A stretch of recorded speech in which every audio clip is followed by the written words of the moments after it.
Bueno, monstruos y monstras, 63 días, 63 días de reto y 63 días menos para el reto. Bueno, ayer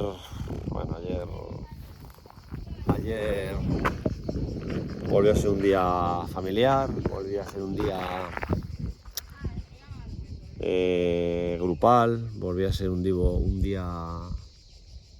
tribal, fue un día de tribus, de estar con los que más quieres, disfrutar con ellos, intentar sobre todo ver por qué hacemos unas cosas y por qué no hacemos otras, cómo nos movemos la motivación nosotros mismos en función de lo que tenemos alrededor, del ambiente, del entorno. Y ayer, si tuviera que poner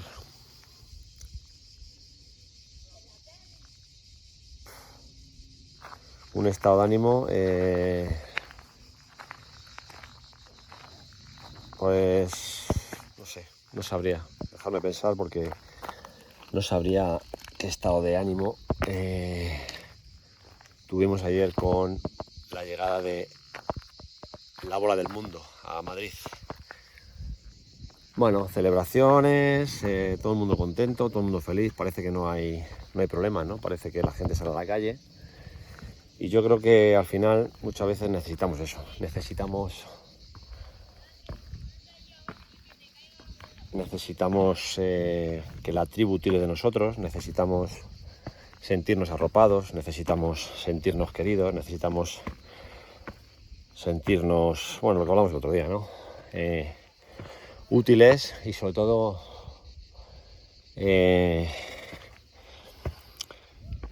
con un sentimiento de pertenencia a algo, ¿no? A algún grupo, a algo que nos una, algo que nos contagie, que nos contamine, que nos haga sentirnos cerca de los demás.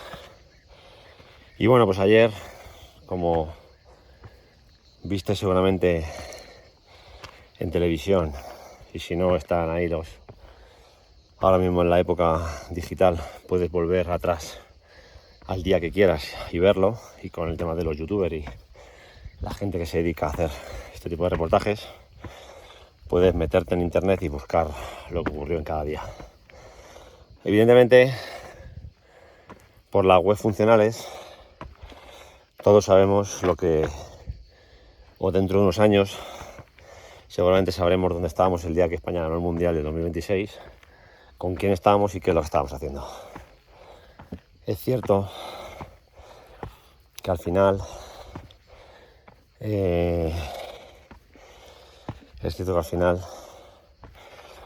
cada uno lo gestiona como quiere. Seguid subiendo, chicos. Seguid subiendo para arriba y bajamos por el camino de abajo.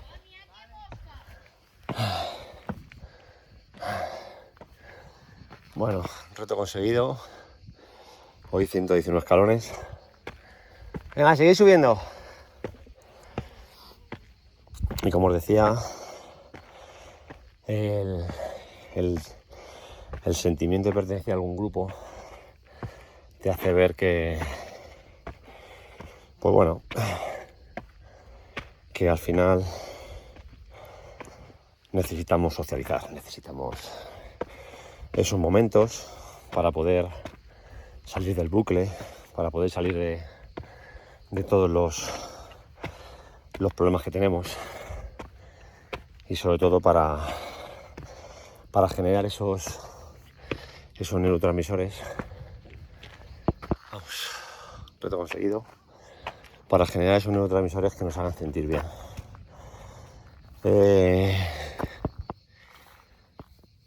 Evidentemente, las tribus siguen existiendo desde hace muchos años y creo que es algo que debemos de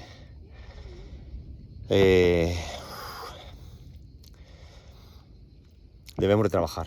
Debemos trabajar y debemos ser conscientes una vez más de por qué estar cerca de los nuestros nos hace sentir bien. Y cuando no nos sentimos bien, no tendremos que que buscar solo el porqué, sino tendremos que buscar esas señales, que muchas veces son invisibles, de por qué los demás no van en la misma dirección que yo, o incluso yo no voy en la dirección de los demás, cuando son mi tribu, ¿no? ¿Qué personas, qué momentos, qué sensaciones, qué horarios, qué personas son las que me hacen hacer algo o no hacerlo? Ayer planificamos una cosa, que era ir a Madrid a ver el autobús de la selección. Pero ¿qué ocurre? Pues que cada uno tiene una energía, cada uno tiene una manera de ver el placer y el displacer en ese momento. Hay unos que quieren estar en casita sin hacer nada, otros que están cansados de estar en casa y quieren salir, da igual donde sea. Y yo tenía claro que ayer era un día para intentar hacer algo que normalmente no hacemos, que es estar juntos, vivir un momento que no sabemos si vamos a volver a vivir, y sobre todo ver el ambiente, y para que a mis hijos se le quedara esa imagen de celebración con toda España, con toda Madrid, con toda la selección, con toda la gente que sin conocernos de nada íbamos en la misma dirección, íbamos con la misma fuerza, íbamos con la misma ropa, íbamos con las mismas señales, identidades, la misma motivación. Eso es complicado, ¿no? Pero al final un solo estímulo, que es una Copa del Mundo, haber ganado una final del mundo de fútbol, fijaros lo que mueve a tantas personas que dejan seguramente de hacer otras cosas que normalmente harían ese día, como por ejemplo yo, o adelantan algo que iban a hacer para poder ir allí a estar todos juntos. Cuando ahora mismo se puede ver en televisión, y eso es lo que ayer pasaba, que unos querían ir, otros no querían ir. ¿Por qué? Porque estás en casa tranquilamente viéndolo, y otros dicen vamos a pasar calor, no hay sitio, está todo lleno, nos vamos a meter en todo el follón.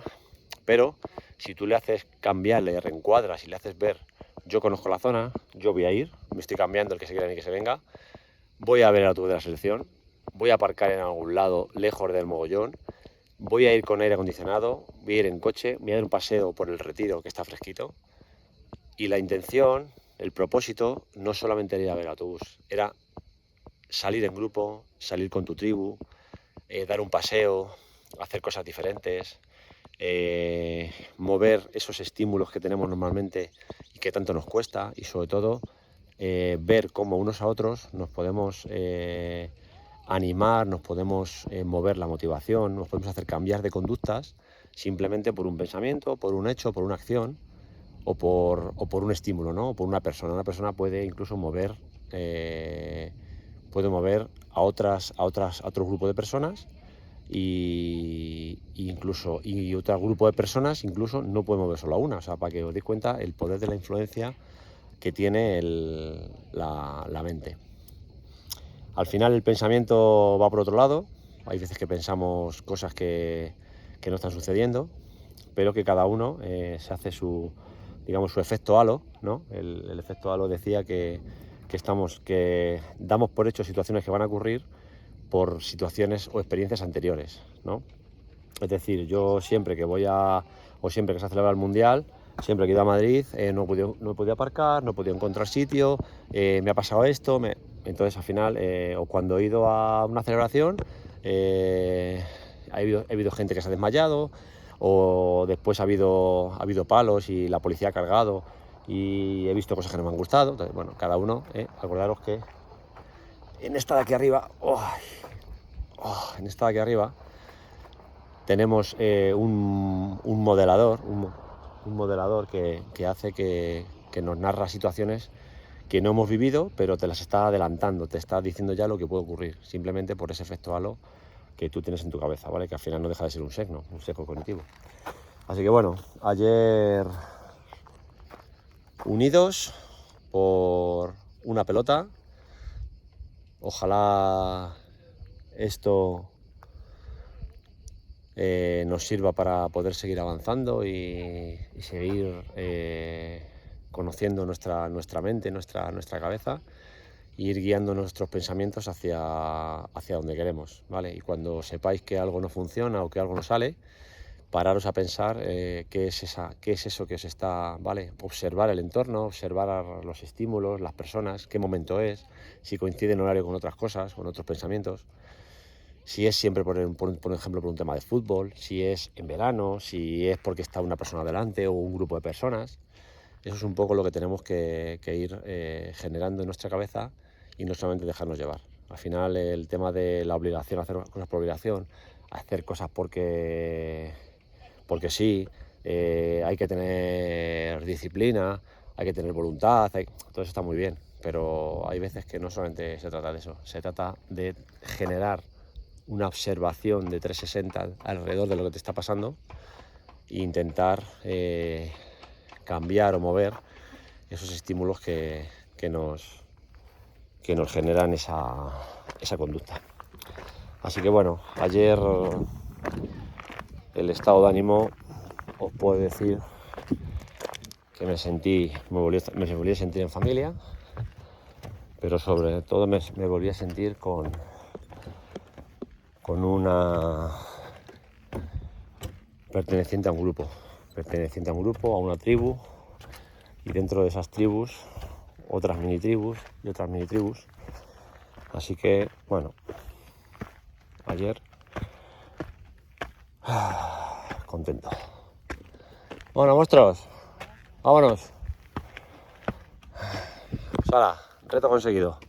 Chavales, por cierto, se me ha olvidado deciros, esto que estoy contando del tema de observar y el tema de cambiar conductas, fijaros hasta qué punto somos capaces de cambiar una conducta que hace muchos años en unos orfanatos en Europa, en Rumanía, con el tema de Ceausescu, de cuando quiso que todos hubiera mucha natalidad en el país, y empezó a generar el que las parejas tuvieran hijos, incluso a controlarlo de tal manera que los que no le gustaban, muchos niños se quedaron los metieron en un orfanato, y en esos orfanatos empezaron a dejar de escuchar llorar a los niños, y fue porque nadie les atendía. Mira, mira, la piel de gallina, mira. Solo de pensarlo se me pone la piel de gallina. Cuando un niño no llora, que no se le coge, al final ese instinto que es como el comer, que es como el sentirse seguro, como el controlarse dentro de una tribu para que los demás sientan ese apego seguro y puedan relacionarse con el mundo y puedan explorar el mundo, ¿vale? Que es cuando le damos ese apego seguro a los niños. Pues lo que alguien no entiende, como que un niño llore y no se le coja, ya sea por hambre, sea por sueño, sea porque necesita estar cerca de su figura de apego, su madre, su progenitor, su cuidador. Todo nos ha pasado para sentirnos en calma, para sentirnos protegidos, para sentir esa seguridad, ¿no? No voy a ir a las consecuencias psicológicas que tuvieron todos esos niños, que no se les atendió en su momento, porque fueron devastadoras. De hecho, hay un estudio por ahí que, si os interesa leerlo, de cuando Ceausescu lió la que lió en Rumanía con el tema de los orfanatos. Leerlo porque os va a poner los pelos de punta, de las consecuencias psicológicas que tuvieron para muchos niños que sobrevivieron, evidentemente. Pero a lo que voy es a eso, ¿vale? Fijaros cómo se puede cambiar una conducta por el simplemente hecho de que no tenga un refuerzo, no tenga unas consecuencias, ¿vale? No tenga esa atención. Pues a eso voy cuando os he dicho antes que cuando vamos a hacer algo hacemos y se genera una consecuencia y un refuerzo y seguimos haciéndolo, ¿vale? No es porque nosotros queramos hacerlo, es porque el entorno es funcional y nos favorece. Y cuando no lo hacemos, o no conseguimos hacerlo, no es porque no valgamos o porque no tenemos esa motivación para poder tirar del grupo, no poder tirar nosotros, no poder hacer cosas. No simplemente funciona por eso. Funciona porque el entorno para nosotros en ese aspecto no es funcional. Y el entorno no nos da un refuerzo, esas consecuencias que tenemos no son reforzadas, y entonces dejamos de hacerlo. Porque el entorno no es funcional para nosotros, no es nada. Entonces, ahí tienes un ejemplo claro de un instinto que simplemente es llorar y que te cojan. Cómo dejaron de llorar porque veían que no había que el entorno no les era funcional. Así que a partir de ahora empezar a pensar cuando algo no funcione o algo que hagáis, una conducta, por qué la hacéis o por qué no sois capaces de hacerla. No es simplemente porque no podáis o porque sois unos cracks, porque el entorno es el que participa en esa acción. Ayer estuvimos en tribu. Hasta mañana, chicos.